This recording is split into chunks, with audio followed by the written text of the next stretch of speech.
खौफ की दुनिया के मुअज़्ज़िज़ सामईन व क़ारीन, आज की ये लर्ज़ा खेज़ कहानी हमें रावलपिंडी से अरमान साहब ने भेजी है। ये उनके ख़ानदान के साथ पेश आने वाला एक हकीकी और नाकाबिले फरामोश वाक़या है, जिसने उनकी ज़िंदगी पर गहरे असरात मुरत्तब किए। अरमान साहब की ख्वाहिश थी कि ये कहानी ज़्यादा से ज़्यादा लोगों तक पहुँचे, ताकि वो अनदेखी मखलूक़ात और आसेब ज़दा मकामात से मुताल्लिक़ महज अफवाहों पर भरोसा करने के बजाय एहतियात बरतें। आइए अरमान की ज़बानी उनकी आप बीती सुनते हैं। मेरा नाम अरमान है और ये किस्सा आज से तकरीबन 20-22 साल पुराना है, लेकिन इसकी यादें आज भी मेरे जहन में इतनी ताज़ा हैं जैसे कल ही की बात हो। हम लोग इस्लामाबाद के एक पुराने और गुंजान आबाद इलाके में अपने आबाई घर में रहते थे। हमारा खानदान एक छोटी और खुशहाल इकाई की तरह था। वालिद साहब जो एक सरकारी महकमे में मुलाजिम थे, मेरी वालिदा जो एक घरेलू खातून थीं, मेरी मुझसे 2 साल छोटी बहन सना और सबसे छोटा भाई अली। हमारा घर पुराना जरूर था, मगर हमारी खुशियों और यादों का मरकज था। वक्त के साथ साथ वालिद साहब ने फैसला किया कि अब इस घर की असरे नौ तामीर की जाए, कुछ हिस्सा मरम्मत हो और कुछ नया तामीर हो, ताकि बढ़ती हुई जरूरियात पूरी हो सके। ये फैसला तो हो गया, लेकिन सबसे बड़ा मसला ये था कि तामीराती काम में कम से कम 5 से 6 माह लगने का अंदाजा था। हमारे रिश्तेदार दूसरे शहरों में थे और किसी के घर इतने तवील अरसे के लिए कयाम करना भी मुनासिब न था। वालिद साहब ने फैसला किया कि हम इन चंद महीनों के लिए किराए का कोई मकान या अपार्टमेंट ले लेते हैं। मकान की तलाश का काम शुरू हुआ तो हमें अंदाजा हुआ कि इस्लामाबाद जैसे शहर में मुख्तसर मुद्दत के लिए मुनासिब किराए पर अच्छा घर मिलना कितना मुश्किल काम है। जो घर पसंद आते उनका किराया आसमान से बातें करता था, और जो बजट में थे वो रहने के काबिल न थे। दिन गुजरते जा रहे थे और ठेकेदार काम शुरू करने के लिए बेचैन था। इसी भाग दौड़ में एक दिन वालिद साहब के एक पुराने दोस्त ने एक अजीबो-गरीब मशवरा दिया। उन्होंने गुलशन फलक नामी एक हाउसिंग सोसाइटी का जिक्र किया, जो शहर के मुजाफात में वाक़े थी। उन्होंने बताया कि ये स्कीम कुछ साल पहले बड़ी धूमधाम से शुरू हुई थी। लोगों ने बड़े शौक से प्लॉट और घर खरीदे थे, लेकिन फिर न जाने क्या हुआ कि ये सोसाइटी आबाद न हो सकी। अब वहां गिनती के चंद घरों में ही लोग रहते थे और ज्यादातर मकानात और अपार्टमेंट्स वीरान पड़े थे। उनके दोस्त ने कहा, यार वहां किराए बहुत कम है, तुम लोगों ने चंद महीनों के लिए ही तो रहना है, वहां तुम्हें बहुत सस्ते में एक अच्छा भला अपार्टमेंट मिल जाएगा। वालिद साहब ने जब इस सोसाइटी के बारे में मजीद तहकीक की तो कुछ अच्छी खबरें सुनने को नहीं मिली। कुछ लोगों का कहना था कि वहां पानी का शदीद मसला है, जिसकी वजह से लोग वहां से मुंतकिल हो गए, जबकि एक बड़ा तबका कुछ और ही कहानियां सुनाता था। उनके मुताबिक वो जगह आसेब ज़दा थी, वहां जिन्नात और बदरूहों का बसेरा था और रात के वक्त अजीबो गरीब वाकयात पेश आते हैं। ये बातें सुनकर तो वालिदा सख्त खौफजदा हो गईं और उन्होंने वहां जाने से साफ इनकार कर दिया। मगर मेरे वालिद एक अमली और हकीकत पसंद इंसान थे। वो इन बातों को महज अफवाहें और लोगों का वहम समझते थे। उनके दोस्त ने भी यही कहकर तसल्ली दी कि अक्सर नाकाम हाउसिंग स्कीमों के बारे में लोग जानबूझकर ऐसी बातें फैला देते हैं ताकि उसकी साख मजीद खराब हो। वालिद साहब का भी यही ख्याल था कि पानी का मसला तो हो सकता है, लेकिन भूत प्रेत जैसी बातें महज मनगढ़ंत हैं। चूंकि हमें फौरी और सस्ते घर की अशद जरूरत थी, इसलिए वालिद साहब ने फैसला किया कि एक बार जाकर वो जगह देख लेनी चाहिए। एक शाम असर के बाद मैं और वालिद साहब गुलशन फलक की तरफ रवाना हुए। शहर की रोशन और मसरूफ सड़कों को पीछे छोड़ते हुए हमारी गाड़ी एक ऐसी सड़क पर मुड़ गई जो वीरानी और सन्नाटे की तरफ जा रही थी। जैसे जैसे हम आगे बढ़ते गए, माहौल में एक अजीब सी उदासी और बोझलपन महसूस होने लगा। सड़क के दोनों तरफ बेतरतीब झाड़ियां और खुदरऊ पौधे उगाए थे। आखिरकार हम सोसाइटी के मरकजी दरवाजे पर पहुंचे, जिसका रंगो रोगन उखड़ा हुआ था और उस पर लिखी तहरीर भी मध्यम पड़ चुकी थी। सिक्योरिटी गार्ड का केबिन खाली पड़ा था। अंदर दाखिल होते ही हमें ऐसा महसूस हुआ जैसे हम किसी और ही दुनिया में आ गए हों। बनी बनाई चौड़ी सड़कें मौजूद थीं, लेकिन उन पर वीरानी का राज था। सड़कों के किनारे लगे स्ट्रीट लाइट्स के खंभे जंग आलूद थे और जगह जगह कचरे के ढेर नजर आ रहे थे। हमारे सामने कतार दर कतार बने हुए घर थे, लेकिन उनमें से ज्यादातर के दरवाजों पर ताले पड़े थे। इन घरों की दीवारों पर काई जम चुकी थी और रंग ऐसे खराब हो चुके थे जैसे ये इमारतें दहाइयों नहीं बल्कि सदियों पुरानी हो। हवा में एक अजीब सी खामोशी थी, जिसमें सिर्फ हमारे कदमों की आहट और हवा की साई साई शामिल हो रही थी। मैंने वालिद साहब से कहा, अब्बाजान, ये जगह तो बहुत अजीब और डरावनी लग रही है। 10 साल में कोई जगह इतनी खराब कैसे हो सकती है? वालिद साहब ने मेरी बात को नजरअंदाज करते हुए कहा, जब देखभाल ना हो तो अच्छी से अच्छी जगहें भी खंडर बन जाती हैं। कुछ लोग तामीराती मटेरियल भी नाकिस इस्तेमाल करते हैं। हम एक प्रॉपर्टी डीलर से मिले, जो एक अधेड़ उम्र का थका हुआ सा आदमी था। उसने हमें बताया कि यहाँ कई अपार्टमेंट्स खाली हैं और किराया ना होने के बराबर है। वो हमें एक अपार्टमेंट बिल्डिंग की तरफ ले गया, जो बाकी इमारतों से कदरे बेहतर हालत में थी। ये 4 मंजिला इमारत थी, जिसमें बमुश्किल 2 या 3 खानदान आबाद नजर आ रहे थे। डीलर हमें दूसरी मंजिल पर एक अपार्टमेंट में ले गया। अपार्टमेंट 3 बेडरूम्स, एक लाउंज और किचन पर मुश्तमिल था। अंदर से साफ सुथरा था, लेकिन जैसे ही हम अंदर दाखिल हुए, मुझे एक अजीब सी ठंडक और नाकाबिले बयान भूख का एहसास हुआ, जैसे कोई जगह तवील अरसे से बंद पड़ी हो। खिड़कियों से बाहर का मंजर भी कुछ खास दिलकश नहीं था। सामने एक और वीरान इमारत और कुछ खाली प्लॉट नजर आ रहे थे, जिन पर झाड़ झंकार उगा हुआ था। वालिद साहब ने किराए के बारे में पूछा तो डीलर ने इतनी कम रकम बताई कि वालिद साहब फौरन राजी हो गए। उन्होंने कहा, 4-5 महीने ही तो गुजारने हैं, उसके लिए यह बेहतरीन है। उन्होंने उसी वक्त एडवांस देकर मामला तय कर लिया। 2 दिन बाद हम अपनी जरूरत का कुछ सामान लेकर उस अपार्टमेंट में मुंतकिल हो गए। हमारा ज्यादातर सामान हमारे पुराने घर के एक कमरे में ही महफूज था, इसलिए यहाँ हमें ज्यादा चीजें लाने की जरूरत नहीं पड़ी। शाम होते ही इस जगह की वहशत और बढ़ जाती। मगरिब की अजान के बाद एक हू का आलमतारी हो जाता। ऐसा लगता जैसे हम किसी कब्रिस्तान में आ गए हों। बाहर गलियों में कोई जी रूह नजर ना आता। पहली रात तो हम सब थकावट की वजह से जल्दी सो गए, लेकिन अगली शाम मैं, सना और अली, तीनों बहन भाई बाहर निकले ताकि सोसाइटी का जायजा ले सकें। हम अपनी बिल्डिंग से निकलकर एक मरकजी सड़क पर चलने लगे। माहौल में एक अजीब सी खामोशी और पुरअसरारियत थी। हम बातें करते और आसपास के वीरान घरों को देखते हुए आगे बढ़ रहे थे कि हमारी नजर 2 औरतों पर पड़ी। वो हमसे कुछ फासले पर आहिस्ता आहिस्ता चल रही थी। उन्होंने काले रंग के बुर्के पहने हुए थे और सर से पांव तक ढकी हुई थी। उनकी चाल में भी कुछ अजीब सा था। ऐसा लग रहा था जैसे वो जमीन पर चलने के बजाय तैर रही हों। वो चलती चलती हमसे आगे निकल गई और एक ऐसी गली में मुड़ गई जिसके आखिर में कुछ घने और पुराने दरख्त थे। हम भी उसी तरफ चल पड़े। हम ये देखना चाहते थे कि इस वीरान सोसाइटी में और कौन रहता है। जब हम उस गली के मोड़ पर पहुंचे तो हमने देखा कि वो दोनों औरतें गली के इख्तिताम पर एक बड़े पुराने बरगद के दरख्त के नीचे खड़ी थीं। वो बिल्कुल साकित खड़ी थीं और उनकी पुश्त हमारी तरफ थी। हम तीनों वहीं रुककर उन्हें देखने लगे। माहौल में अचानक एक ठंडक सी घुल गई। उसी लम्हे कहीं से बिल्लियों के रोने की दिल खराश आवाजें आने लगी। ये आम बिल्लियों की आवाजें नहीं थीं। उनमें एक अजीब सी अजियत और खौफ था, जैसे कोई उन्हें बेदर्दी से मार रहा हो।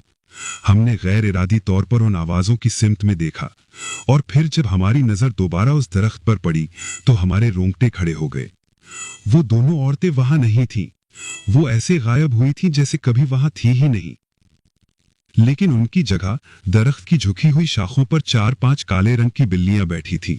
उनकी आंखें अंधेरे में अंगारों की तरह चमक रही थीं और वो सब मिलकर उसी खौफनाक अंदाज में रो रही थीं।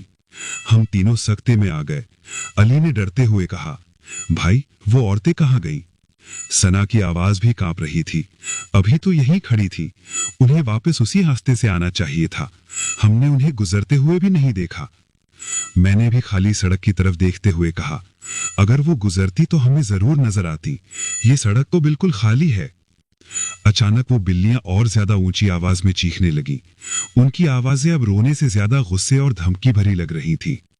हम तीनों बुरी तरह डर गए और बगैर एक लम्हा जाया किए वहां से वापस अपने अपार्टमेंट की तरफ भागे। हम भागते हुए बार बार पीछे मुड़कर देख रहे थे। हमें ऐसा लग रहा था जैसे कोई हमारा पीछा कर रहा है। जब हम हाँपते कांपते घर पहुंचे तो अम्मी ने हमारी हालत देखकर पूछा कि क्या हुआ। हमने उन्हें सारा माजरा सुनाया। अम्मी ये सुनकर बहुत परेशान और खौफजदा हो गई। उन्होंने हमें सख्ती से डांटा और कहा कि मैंने पहले ही कहा था कि ये जगह ठीक नहीं है, आइंदा तुम लोग शाम के बाद घर से बाहर नहीं निकलोगे। उस रात सना की तबीयत बहुत खराब हो गई। वो अपने बिस्तर पर लेटी हुई थी कि अचानक चीखने लगी। उसकी आंखें खोली थीं और वो वहशत से एक कोने की तरफ देखे जा रही थी। अम्मी और अब्बू भागकर उसके कमरे में गए। क्या हुआ बेटा, क्यों चीख रही हो? अम्मी ने घबराकर पूछा। सना कांपती हुई उंगली किचन की तरफ इशारा कर रही थी। उसकी आवाज बमुश्किल निकल रही थी। वो वहां खड़ी है, काले कपड़ों वाली औरत, वो मुझे बुला रही है। हम सब ने किचन की तरफ देखा। वहां कोई नहीं था, लेकिन सना की हालत गैर होती जा रही थी। वो रोते हुए कह रही थी, ये वही औरत है जिसे हमने बाहर दरख्त के पास देखा था। उसकी आंखें बहुत खौफनाक हैं, वो मुझे घूर रही है। वालिद साहब ने उसे तसल्ली देने की कोशिश की, लेकिन वो मुसलसल चीखती रही। अम्मी ने फौरन आयतन कुर्सी और चारों कुल पढ़कर उस पर दम करना शुरू कर दिया। अब्बू भी कुरानी आयात की तिलावत करने लगे। काफी देर बाद बड़ी मुश्किल से वो रोते लोते सो गई, लेकिन नींद में भी वो डर रही थी और बड़बड़ा रही थी। इस वाकये ने हमारे दिलों में एक अनजाना खौफ बिठा दिया था। इस अपार्टमेंट और इस सोसाइटी की वीरानी अब हमें महज वीरानी नहीं, बल्कि एक जिंदा और मेनेसिंग वजूद लगने लगी थी। हमें अंदाजा नहीं था कि ये तो सिर्फ एक भयानक सिलसिले की शुरुआत थी और आने वाले दिन हमारी जिंदगी के सबसे मुश्किल और खौफनाक दिन बनने वाले थे। सना के साथ पेश आने वाले वाकये के बाद घर में एक अजीब सी खामोशी और खौफ की फिजा तारी हो गई थी। हम सब, खास तौर पर अम्मी, बहुत सहमी हुई थीं। वालिद साहब बज़ाहिर खुद को मजबूत जाहिर कर रहे थे, लेकिन उनके चेहरे पर भी परेशानी के साए वाज़ेह थे। सना अगले 2 दिन तक बुखार में तपती रही और रात को सोते हुए डर कर उठ जाती। हमने उसे अकेला छोड़ना बिल्कुल बंद कर दिया था। शाम होते ही हम घर के दरवाजे और खिड़कियां मजबूती से बंद कर लेते, जैसे किसी अनदेखे दुश्मन से खुद को महफूज करने की कोशिश कर रहे हों। कुछ दिन खामोशी से गुजर गए। हमने खुद को तसल्ली दी कि शायद ये सब हमारा वहम था। नई और वीरान जगह पर आकर हम नफसियाती तौर पर डर गए थे। सना की तबीयत भी कदरे बेहतर हो गई थी। हमने उस वाकये को भूलने की कोशिश की और अपने मामूलात में मसरूफ हो गए, लेकिन ये सुकून आर्जी था। एक रात जब आधी रात का वक्त गुजर चुका था और हर तरफ गहरा सन्नाटा तारी था, हम सब अपनी नींद में थे कि एक अजीब आवाज से मेरी आंख खुल गई। ऐसा लगा जैसे कोई हमारे अपार्टमेंट के मरकजी दरवाजे पर लगे ताले से छेड़छाड़ कर रहा है। एक हल्की सी खटखट की आवाज आ रही थी, जैसे कोई चाबी से या किसी बारीक तार से ताला खोलने की कोशिश कर रहा हो। मैंने सोचा शायद ये मेरा वहम है और मैंने करवट बदल ली, लेकिन वो आवाज बंद होने के बजाय मजीद वाज़े हो गई। अब ऐसा लग रहा था जैसे कोई बेसब्री से लॉक को घुमा रहा है। मैं उठकर बैठ गया। मेरा दिल जोर जोर से धड़कने लगा। उसी वक्त बराबर वाले कमरे से वालिद साहब की आवाज आई, अरमान, जाग रहे हो? मैंने धीरे से जवाब दिया, जी अब्बा जान। ये कैसी आवाज है? उन्होंने पूछा। लगता है कोई बाहर दरवाजा खोलने की कोशिश कर रहा है। इतने में आवाज और तेज हो गई, खर खट, जैसे कोई पूरी ताकत से लोहे को रगड़ रहा हो। वालिद साहब अपने कमरे से बाहर निकल आए। उनके हाथ में एक वजनी टॉर्च थी। मैं भी हिम्मत करके उनके पास चला गया। हम दोनों दरवाजे के पास खड़े होकर सुनने लगे। आवाज बिल्कुल साफ आ रही थी। ऐसा लग रहा था कि कोई शख्स दरवाजे के दूसरी तरफ खड़ा है और उसे हर हाल में अंदर आना है। वालिद साहब ने गुस्से से आवाज लगाई, कौन है बाहर? उनकी आवाज सुनते ही एकदम मुकम्मल खामोशी छा गई। ऐसा सन्नाटा कि सुई भी गिरे तो आवाज आए। हम कान लगाए खड़े रहे, लेकिन कोई आहट सुनाई न दी। वालिद साहब ने दोबारा पूछने के लिए मुंह खोला ही था कि अचानक दरवाजे पर धड़ाम की एक जोरदार जर्ब लगी, जैसे किसी ने पूरी कुव्वत से कोई भारी चीज मारी हो। हम दोनों उछल पड़े। उसके फौरन बाद ताले को दोबारा उसी वहशियाना अंदाज में छेड़ने की आवाज आने लगी। अब वालिद साहब का सब्र जवाब जा गया। मैंने उन्हें रोकने की कोशिश की, अब्बा जान, दरवाजा मत खोलें प्लीज, मगर वो गुस्से में थे। उन्होंने एक झटके से कुंडी खोली और दरवाजा पूरा खोल दिया। बाहर कोई नहीं था। सामने की गैलरी मुकम्मल तौर पर खाली और सुनसान थी। दाएं बाएं कोई नजर नहीं आया। नीचे जाने वाली सीढ़ियां भी वीरान थीं। हवा का एक ठंडा झोंका हमारे चेहरों से टकराया, जिसमें एक अजीब सी सड़ांध बसी हुई थी। हमने गैलरी में आगे जाकर नीचे झांक कर भी देखा, मगर दूर दूर तक किसी इंसान का नामो निशान नहीं था। वालिद साहब हैरान और परेशान खड़े थे। हम वापस मुड़ने ही वाले थे कि मेरी नजर दरवाजे के साथ वाली दीवार पर पड़ी। मैंने बेयकीनी से कहा, अब्बा जान, ये देखें। दीवार पर तकरीबन हमारे कंधे की ऊंचाई पर 3 उंगलियों के निशान थे। ये किसी आम इंसान की उंगलियों के निशान नहीं थे। ये बहुत बड़े, लंबे और पतले थे और उन्होंने दीवार के पेंट पर गहरी खराशें डाल दी थीं। निशानों के गिर्द एक अजीब सा काला और चिकना मादा लगा हुआ था। हम दोनों उन निशानों को वहशत से देखते रहे। वालिद साहब ने मेरा बाजू पकड़ा और कहा, अंदर चलो। हमने जल्दी से दरवाजा बंद किया और लॉक लगाया। अभी हम अपने कमरों की तरफ 2 कदम ही चले थे कि पीछे से फिर वही आवाज आने लगी, खट खट खट। कोई दोबारा ताला खोलने की कोशिश कर रहा था। इस बार हम दोनों के जिस्मों में सर्द लहर दौड़ गई। हमने एक दूसरे की तरफ देखा और बगैर कुछ कहे अपने अपने कमरों में चले गए। उस रात हम में से कोई भी ठीक से सो न सका। अगली सुबह वालिद साहब सीधा सोसाइटी के सिक्योरिटी ऑफिस गए, जो मरकजी दरवाजे के पास एक छोटे से कमरे में था। वहां एक बूढ़ा और 2 जवान गार्ड बैठे थे। वालिद साहब ने उन्हें रात का सारा वाकया सुनाया। बूढ़े गार्ड ने एक लंबी सांस ली और कहा, साहब, हमने तो आपको पहले ही इशारों में समझाया था कि ये जगह रात के वक्त ठीक नहीं। आप लोग यहाँ नए आए हैं, इसलिए आपको अंदाजा नहीं। एक जवान गार्ड बोला, हम रात को एक चक्कर लगाकर अपने केबिन में बैठ जाते हैं। हम गलियों में पहरा नहीं दे सकते। यहाँ अजीबोगरीब मामलात हैं। जब भी हम रात को गश्त करते हैं, ऐसा महसूस होता है जैसे कोई हमारे पीछे चल रहा है। पलटकर देखो तो कोई नहीं होता। कभी कभी तो लगता है कोई हमारे कंधों पर सवार हो गया है। इतना बोझ पड़ता है कि कदम उठाना मुश्किल हो जाता है। बूढ़े गार्ड ने मजीद बताया, कुछ महीने पहले एक नया गार्ड आया था। वो बड़ा दिलेर बनता था। एक रात वो अकेला गश्त पर निकला। कुछ देर बाद उसकी चीखें सुनाई दी। हम भाग पर गए तो वो एक खाली प्लॉट में बेहोश पड़ा था। जब होश आया तो कांपते हुए बताने लगा कि उसने एक घर की छत पर एक लंबी सी औरत को खड़े देखा था, जिसके बाल जमीन तक आ रहे थे और उसका चेहरा नहीं था। इस वाकये के बाद वो लड़का नौकरी छोड़कर ही भाग गया। साहब, ये जगह आसेब ज़दा है। रात को यहाँ इंसान नहीं, कुछ और ही मखलूक गश्त करती है।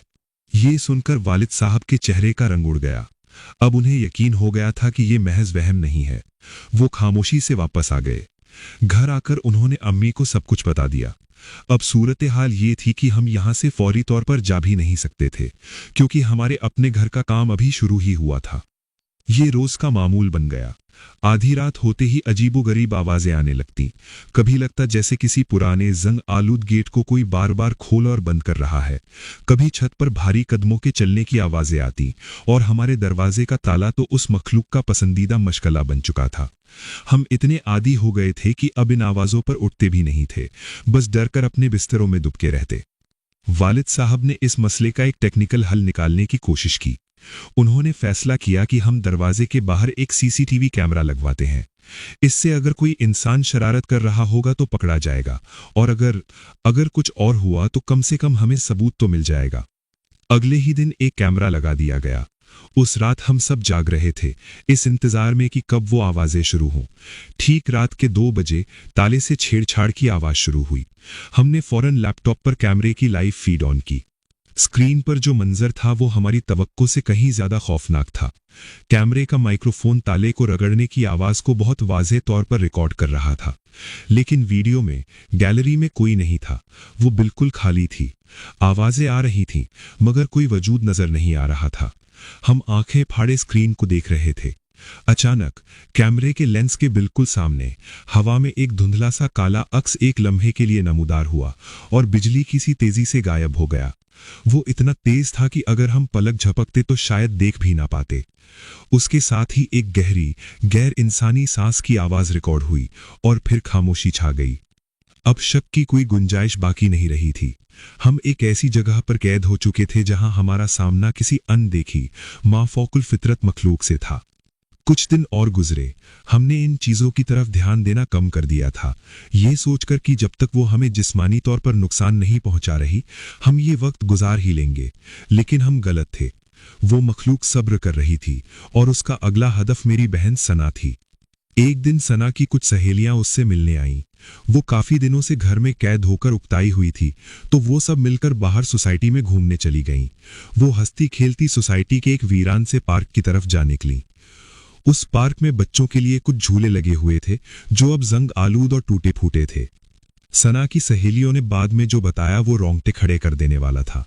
वो कहती हैं कि हम सब झूलों पर बैठकर बातें कर रही थी कि अचानक हमारे आसपास के खाली झूले खुद ब खुद हिलने लगे। पहले आहिस्ता आहिस्ता, फिर तेज और तेज, जैसे उन पर कोई बैठा हो। हम लोग डरकर झूलों से उतर आईं। अभी हम कुछ समझ पाती कि न जाने कहां से 4-5 लड़कियां वहां नमूदार हो गईं। उनके बाल गैर मामूली तौर पर लंबे थे और चेहरे सफेद थे। वो आकर उन खाली झूलों पर बैठ गईं और ऊंची ऊंची पेंगे लेने लगीं। उनके कहकहों की आवाजें पूरे पार्क में गूंज रही थीं, लेकिन उन हंसी में खुशी नहीं, बल्कि एक अजीब सी वहशत थी। सना और उसकी सहेलियां खौफ से बुत बनी खड़ी थीं। वो कहती हैं कि हमने उन लड़कियों को पार्क में आते हुए नहीं देखा था, वो बस अचानक वहां मौजूद थीं। सना की एक सहेली ने हिम्मत करके उनसे पूछा, तुम लोग कौन हो? उसके सवाल पर वो सब एक साथ खामोश हो गईं। उनके कहकहे अचानक बंद हो गए और उन्होंने अपने सर हमारी तरफ घुमाए। उनकी आंखों में कोई तासुर नहीं था, वो बिल्कुल खाली थीं। फिर एक साथ उन्होंने बुलंद आवाज में रोना और चीखना शुरू कर दिया। वो कोई आम रोना नहीं था, उसमें सदियों का दुख और अजियत भरी हुई थी। ये मंजर इतना खौफनाक था कि सना की सहेलियां चीखें मारती हुई वहां से भागीं। सना वहीं खड़ी रह गई, जैसे उसके कदम जमीन में गड़ गए हों। उसने देखा कि वो रोने वाली लड़कियां आहिस्ता आहिस्ता हवा में तहलील हो रही हैं, और जिन झूलों से सना और उसकी सहेलियां उठी थीं, वो अब भी उतनी ही तेजी से झूल रहे हैं जैसे उन पर कोई बैठा हो। उसके बाद सना को कुछ याद नहीं। जब उसकी सहेलियां मदद के लिए भागती हुई हमारे घर आईं और हम सब भागकर पार्क पहुंचे, तो सना वहां जमीन पर बेहोश पड़ी थी। उसका जिस्म ठंडा और अकड़ा हुआ था। हम उसे उठाकर घर लाए। उसके बाद सना की जो हालत हुई वो नाकाबिले बयान थी। वो होश में तो आ गई, लेकिन वो अब हमारी सना नहीं थी। उस पर दौरे पड़ने लगे। वो अजीबोगरीब आवाजों में चीखती, उसका जिस्म अकड़ जाता और वो ऐसी बातें करती जो हमारी समझ से बाहर थीं। वो बार बार कहती, वो मुझे नहीं छोड़ेगी, वो मुझे अपने साथ ले जाना चाहती है। उसकी आंखों में अब वो मासूमियत नहीं, बल्कि एक अनजानी वहशत नजर आती थी। उसने खाना पीना छोड़ दिया और हर वक्त एक कोने में सहमी बैठी रहती, या फिर अचानक किसी अनदेखे वजूद से बातें करने लगती। हमारे लिए ये वाज़ेह हो चुका था कि गुलशन फलक का ये मनहूस साया अब हमारे घर के अंदर हमारी अपनी प्यारी बहन के वजूद पर काबिज हो चुका था। हम बेबस थे और हमें मालूम नहीं था कि इस कैद वहशत से रिहाई कैसे मिलेगी। पार्क वाले वाकये के बाद सना की हालत दिन ब दिन बिगड़ती चली गई। वो अब सिर्फ एक खौफजदा लड़की नहीं थी, बल्कि ऐसा लगता था जैसे उसके वजूद पर किसी और शय का कब्जा होता जा रहा है। उस पर पड़ने वाले दौरे शदीद और खौफनाक हो गए थे। दौरे के दौरान उसकी आंखें पूरी तरह सफेद हो जाती, उसके जिस्म में गैर मामूली ताकत आ जाती और उसके मुंह से एक भारी मर्दाना आवाज में अजीबोगरीब जुमले निकलते। वो दीवारों पर नाखूनों से खराशे डालती और बाज औकात खुद को नुकसान पहुंचाने की कोशिश करती। हम सब शदीद ज़हनी अजियत का शिकार थे। अम्मी हर वक्त रोती रहती और कुरान पाक की तिलावत करती रहती। वालिद साहब, जो कभी इन बातों को नहीं मानते थे, अब हर तरह के इलाज के लिए तैयार थे। एक दिन दौरे की हालत में सना ने एक ऐसी हरकत की जिसने हमें अंदर तक हिलाकर रख दिया। हमने उसे कमरे में अकेला छोड़ा हुआ था। जब हम वापस गए तो हमने देखा कि उसने कोयले के एक टुकड़े से, जो शायद कहीं से उसे मिला था, कमरे की एक पूरी दीवार पर एक खौफनाक चेहरा बना रखा था। वो चेहरा किसी इंसान का नहीं था।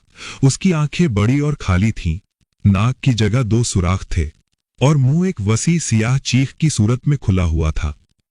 उस तस्वीर में इतनी वहशत और अजियत थी कि उसे देखकर ही झुरझुरी आ जाती। जब हमने सना से पूछा कि ये किसने बनाया है, तो उसने मासूमियत से इनकार कर दिया। मैंने नहीं बनाया, जब मैं कमरे में आई तो ये पहले से यहां था। लेकिन अम्मी ने बताया कि उन्होंने रात को सना को दीवार के पास बैठकर कुछ बनाते हुए देखा था। हमें यकीन हो गया था कि ये तस्वीर उसी मखलूक की थी जिसने सना को अपनी गिरफ्त में ले रखा था। अब वालिद साहब ने फैसला कर लिया कि वो मजीद एक दिन भी उस मनहूस अपार्टमेंट में नहीं रहेंगे। उन्होंने किसी जानने वाले के जरिए एक आमिल साहब से राब्ता किया। जब हम सना को उनके पास लेकर गए तो उन्होंने उसे देखते ही कहा, इस बच्ची पर एक ताकतवर और खबीस चुड़ैल का साया है। तुम लोग जिस जगह रह रहे हो वो जगह पाक नहीं है। वहां ऐसी मखलूकात का बसेरा है जो नौजवान और पाकीज़ा रूहों को अपना शिकार बनाती हैं। जितनी जल्दी हो सके उस जगह को छोड़ दो, वरना ये मखलूक इस बच्ची की जान ले लेगी। आमिल साहब ने कुछ पढ़कर पानी पर दम किया और सना को पिलाया और हिफाजत के लिए एक तावीज भी दिया। उन्होंने कहा कि जगह छोड़ने के बाद भी इलाज जारी रखना पड़ेगा क्योंकि ये साया आसानी से पीछा नहीं छोड़ेगा। वालिद साहब ने फौरन फैसला किया। उन्होंने ठेकेदार को फोन करके काम रुकवाया और कहा कि जितना भी घर बना है हम वहीं वापस जा रहे हैं। अगले 2 दिन हमारे लिए जहन्नम से कम नहीं थे। हम सामान पैक कर रहे थे और दूसरी तरफ सना की हालत बद से बदतर होती जा रही थी। वो बुलंद आवाज में हंसती, फिर रोने लगती। वो हम सबको अजनबी नजरों से देखती और कहती, तुम सब चले जाओगे लेकिन मैं यहीं रहूंगी उसके साथ। उसकी बातें सुनकर हमारी रूह कांप जाती। आखिरकार 2 दिन की शदीद अज़ियत के बाद हमने वो अपार्टमेंट खाली कर दिया। जब हम आखिरी बार उस इमारत से निकल रहे थे, मैंने गैर इरादी तौर पर अपने अपार्टमेंट की खिड़की की तरफ देखा। एक लम्हे के लिए मुझे ऐसा लगा जैसे खिड़की के शीशे के पीछे एक सियाह साया खड़ा हमें देख रहा है। मैंने जल्दी से नजरें फेर ली और गाड़ी में बैठ गया। अपने पुराने ज़ेरे तामीर घर में वापस आकर हमने सुकून का सांस लिया। हमें लगा जैसे हम किसी जेल से रिहा हो गए हों। शुरू में कुछ दिन सब ठीक रहा। सना भी कदरे पुरसुकून नजर आ रही थी। हमने सोचा कि शायद जगह बदलने से बुरा साया पीछे रह गया है, लेकिन हमारी खुशी आर्जी साबित हुई। कुछ ही दिनों बाद सना में फिर वही अजीबोगरीब तब्दीलियां नजर आने लगीं। वो रातों को जागती रहती और अक्सर अपनी किताबों और कॉपियों पर वही खौफनाक चेहरे बनाने लगती जो उसने अपार्टमेंट की दीवार पर बनाया था। जब वो ये तस्वीरें बनाती तो उसके चेहरे पर एक शैतानी मुस्कुराहट होती और वो धीमी आवाज में हंसती रहती। लेकिन जब वो इस कैफियत से बाहर आती तो अपनी किताबों को देखकर रोने लगती और पूछती, मेरी किताबों पर ये गंदी तस्वीरें कौन बना रहा है? उसका साया हमारे घर तक हमारा पीछा कराया था। एक रात अम्मी की आंख खुली तो उन्होंने देखा कि सना बिस्तर पर नहीं है। वो घबराकर उसे ढूंढने निकली। वो छत पर बिल्कुल किनारे पर बैठी थी। उसके बाल खुले हुए थे और वो आसमान की तरफ देखकर कुछ बड़बड़ा रही थी। अम्मी की चीख निकल गई।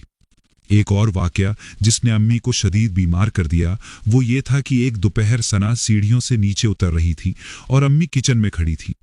अम्मी कहती हैं कि उन्होंने वाज़ेह तौर पर सना के पीछे एक काली लंबी औरत का साया भी सीढ़ियों से उतरते देखा। वो साया सना के इतना करीब था जैसे उसके कंधे पर हाथ रखे हुए हो। ये मंजर देखकर अम्मी वहीं बेहोश हो गईं। अब हम समझ गए कि मसला जगह का नहीं बल्कि उस मखलूक का था जो सना से चिमट गई थी। हम उसे दोबारा उसी आमिल साहब के पास लेकर गए। उन्होंने बताया कि चुड़ैल ने अब उसे अपना मुस्तकिल ठिकाना बनाने की कोशिश शुरू कर दी है। उन्होंने एक तवील इलाज शुरू किया जिसमें मुख्तलिफ पढ़ाइयाँ, दम दुरूद और परहेज शामिल थे। उन्होंने हमें सख्ती से मना किया कि सना के आसपास किसी किस्म की खुशबू, खास तौर पर तेज परफ्यूम का इस्तेमाल ना किया जाए। उनका कहना था कि ऐसी मखलूकात खुशबू की तरफ खिंचती हैं। कई महीने इसी तरह गुजर गए। इलाज से सना की हालत में बेहतरी तो आई, लेकिन वो पूरी तरह ठीक नहीं हुई। कभी कभी, खास तौर पर जब वो अकेली होती, तो उसे अचानक दौरा पड़ जाता। वो कहती कि उसे एक मखसूस मीठी सी खुशबू महसूस होती है और फिर सब कुछ धुंधला जाता। इसी दौरान एक और अजीब वाकया पेश आया। एक दिन सना छत पर बने स्टोर रूम से, जहां पुराना सामान पड़ा था, एक गुड़िया लेकर आई। वो कपड़े की बनी हुई एक पुरानी हाथ से सिली हुई गुड़िया थी। उसकी शक्ल बेहद डरावनी थी। उसकी बटनों वाली आंखें टेढ़ी मेढ़ी लगी थी और उसके होठों की जगह काले धागे से एक मुस्कुराहट सिली हुई थी, जो मुस्कुराहट से ज्यादा एक जख्म लगती थी। हम सब हैरान थे कि ये गुड़िया कहाँ से आई, क्योंकि हमारे घर में ऐसी कोई चीज नहीं थी। सना उस गुड़िया से बहुत मायूस हो गई। वो उसे हर वक्त अपने साथ रखती, उससे बातें करती और रात को अपने तकिए के पास सुला लेती। अम्मी को वो गुड़िया देखकर शदीद वहशत होती थी। उन्हें यकीन था कि उस गुड़िया में कुछ गड़बड़ है। एक दिन जब सना स्कूल गई हुई थी, अम्मी ने हिम्मत करके वो गुड़िया उठाई और उसे घर के पिछवाड़े ले जाकर आग लगा दी। अम्मी बताती हैं कि जैसे ही गुड़िया ने आग पकड़ी, उसमें से एक तेज कान फाड़ देने वाली चीख की आवाज आई। हालांकि वहां कोई और मौजूद नहीं था। कपड़े की वो बेजान गुड़िया आग में ऐसे तड़पने लगी जैसे कोई जिंदा वजूद जल रहा हो। उसी लम्हे स्कूल में बैठी सना को अपनी जिंदगी का सबसे शदीद दौरा पड़ा। स्कूल से फोन आया तो हम भागकर पहुंचे। उसका जिस्म बुरी तरह मुड़ा हुआ था, हाथ पांव अकड़ गए थे और मुंह से झाग निकल रहा था। हम उसे फौरन आमिल साहब के पास ले गए। जब आमिल साहब ने उसे देखा और अम्मी ने उन्हें गुड़िया जलाने का वाकया सुनाया, तो उन्होंने कहा, तुमने बहुत अच्छा किया जो उसे जला दिया। वो गुड़िया दरअसल उस चुड़ैल का जिस्मानी रूप थी, एक पुतला जिसके जरिए वो इस बच्ची से जुड़ी हुई थी। अगर किसी आमिल की इजाजत से जलाती तो बच्ची को ये तकलीफ ना होती, लेकिन अब ये उसकी आखिरी कोशिश थी। उन्होंने सना पर बहुत देर तक पढ़ाई की। उस रात सना की हालत बहुत नाजुक रही, लेकिन अगली सुबह जब उसकी आंख खुली तो वो बिल्कुल मुख्तलिफ थी। उसके चेहरे पर बरसों बाद वही पुराना सुकून और मासूमियत लौट आई थी। उसके ऊपर से वो बोझ, वो साया हमेशा के लिए खत्म हो चुका था। इस वाकये को कई साल गुजर चुके हैं। सना अब शादीशुदा है और अपने बच्चों के साथ खुशो खुर्रम जिंदगी गुजार रही है। उसे उन हौलनाक महीनों के बारे में कुछ भी वाज़ेह तौर पर याद नहीं, बस कुछ धुंधले डरावने ख्वाबों की तरह। लेकिन हम, उसका खानदान, उन दिनों को कभी नहीं भूल सकते। इस तजुर्बे ने हमें एक सबक सिखाया कि हर सुनी सुनाई बात अफवाह नहीं होती। इस दुनिया में ऐसी अनदेखी कुव्वतें और मखलूकात मौजूद हैं जिनका इदराक हमारी अक्ल से बाहर है। किसी भी नई और वीरान जगह पर जाने से पहले 1000 बार सोचना चाहिए, क्योंकि बाज औकात एक गलत कदम आपको एक ऐसे खौफनाक रास्ते पर डाल देता है जहां से वापसी नामुमकिन हो जाती है। गुलशन फलक आज भी इसी तरह वीरान है और न जाने कितने ही राज अपनी खामोशी में दफन किए हुए।